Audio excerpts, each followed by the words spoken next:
शाम के 6 बज चुके थे और मुंबई की बारिश थमने का नाम नहीं ले रही थी। आर्यन अपनी घड़ी बार बार देख रहा था। वह एक छोटे से कैफे के बाहर शेड के नीचे खड़ा अपनी टैक्सी का इंतजार कर रहा था। तभी एक लड़की, मीरा, भागते हुए उसी शेड के नीचे आ गई। उसके बाल थोड़े भीग चुके थे और हाथ में कुछ फाइलें थीं। उसने अपनी फाइलों को झाड़ा और गहरी सांस ली। आर्यन ने उसकी तरफ देखा और मुस्कुराया। लगता है आज इंद्रदेव कुछ ज्यादा ही खुश हैं, उसने मजाक में कहा। मीरा हंसी। हाँ, और मेरा टैक्सी ड्राइवर शायद बहुत दुखी है क्योंकि उसने अभी कैंसिल कर दिया। दोनों हंस पड़े।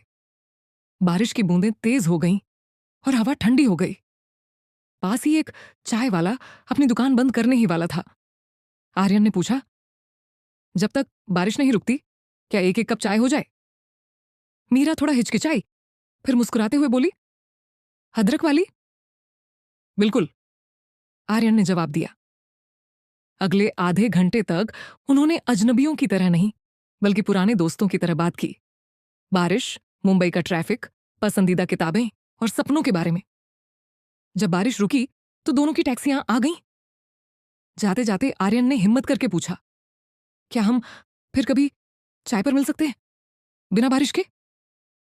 मीरा ने गाड़ी में बैठते हुए अपना कार्ड आर्यन की तरफ बढ़ाया और कहा, अगली बार चाय मेरी तरफ से। गाड़ी आगे बढ़ गई और आर्यन उस कार्ड को ऐसे देख रहा था जैसे उसे कोई खजाना मिल गया हो।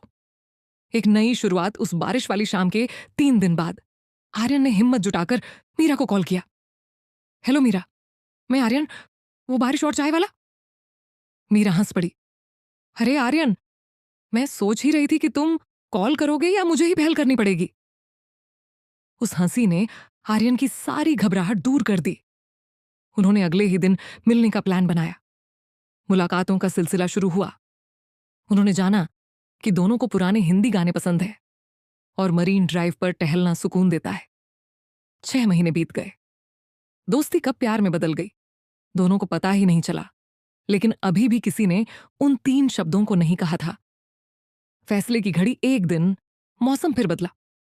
मुंबई में फिर वही तेज बारिश शुरू हो गई। आर्यन ने मीरा को कॉल किया। तुम कहाँ हो? मैं उसी कैफे के पास हूं जहां हम पहली बार मिले थे, मीरा ने कहा। आर्यन अपना काम छोड़कर भागा। जब वह वहां पहुंचा तो मीरा उसी शेड के नीचे खड़ी उसका इंतजार कर रही थी। आर्यन भीगते हुए उसके पास पहुंचा। उसने अपनी जेब से एक छोटी सी अंगूठी, रिंग, निकाली। मीरा, जो उसने हफ्तों से संभाल कर रखी थी। उसकी आवाज बारिश के शोर में भी साफ थी। उस दिन बारिश ने हमें चाय के लिए रोका था।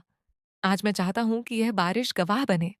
क्या तुम हमेशा के लिए मेरी चाय पार्टनर बनोगी? मीरा की आंखों में आंसू आ गए।